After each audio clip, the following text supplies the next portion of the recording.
Good afternoon everyone and welcome to another Baggins International video. You join us here at Private Jet Part 3. As previously mentioned, if you haven't watched Private Jet Part 2 or Private Jet Part 1, then you've definitely done it wrong. So please go back, check those out, and then come back to this one. Those of you who have been following the sequence and you've checked out Part 1 and Part 2 and have arrived at Part 3 in a logical and sequential order, then well done. And you join us in the Shamal. Now, you may have noticed earlier on, if you didn't then you may have to rewind, that the Lodged Rat, our newest member of the Baggins International crew, as was named to be confirmed, has just somehow transported himself out of this jet in an incredible fashion, leaving possibly me and the captain in here, but it's difficult to say. It may just be me at this stage. And we're attempting the landing. So we've taken off earlier on from the Los Santos International, we've landed up at the Grapeseed Airport, and we are now attempting a landing at Sandy Shores. And we're coming in for our final approach on the main runway. And no, I think it is just me. The captain is down there with Lodged Rat, and I'm going for a landing, trying to avoid any chaos there, and this could be a bumpy one. So we're coming in pretty fast and from a great height. Oh, good lord, but fortunately I've tweaked 3 of those buttons up there, and it's come down quite nicely in the end. And I'm going to taxi round because I'm quite interested to see what on earth was going on at the head of the runway there, because I didn't really get a good feel for it as I flew over. Just a sense that I didn't want to be involved in it because of the likelihood of my plane blowing up into a million pieces was quite significant.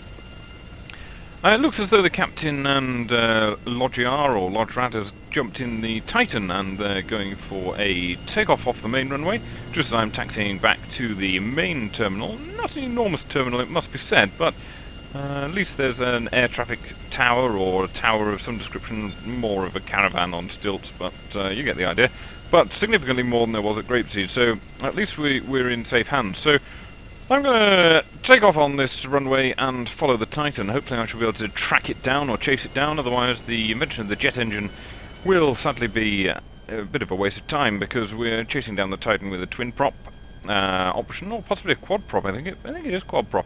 Anyway, it's a nice plane to drive. Well, it's quite nice to drive on the ground, but it's quite nice to fly in the air. Very heavy, but very satisfying hum of the definitely quad prop engine there, and you can see absolutely glorious moonscape there. I've said it before and I'll say it again. The scenery on GTA 5 Online is absolutely spectacular. I mean, just look at that. The air just wafting off the back of the Titan there. Anyway, so I'm in relatively close pursuit. Don't want to overcook it because we've seen a few incidents similar to that in the past. And oh god, looks like the captain's taken a jump out there.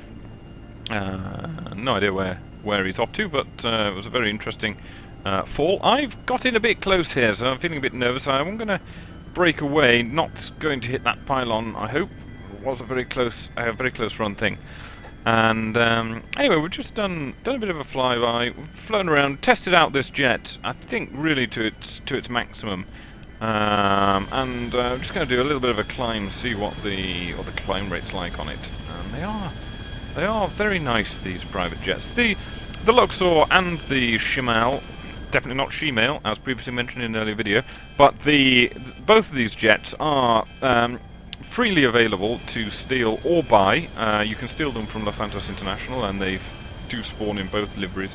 And you can also buy them via your phone or laptop computer in your garage, or desktop in your heist room. And they're not particularly expensive, so they're well worth having one in the inventory, and they are great. Just very narrowly escaping disaster there on this particular flight, and I think we are coming to the end of this. I think we've pretty much exhausted this sort of business jet, especially for this 3-part video, and I think we've covered pretty much everything that we need to cover. So I'm gonna come in for a final approach and a final landing for private jets, and we're gonna put her down and hop out and work our way back, I think probably in a car. But thank you very much for watching this series, and thank you very much for watching this video. Please, Titan, please do check back for more Baggins International content, and subscribe to our YouTube channel. Loads of great videos on there. Also check out our Twitter feed for plenty of excellent cinematics. But thanks a lot for watching, and good night.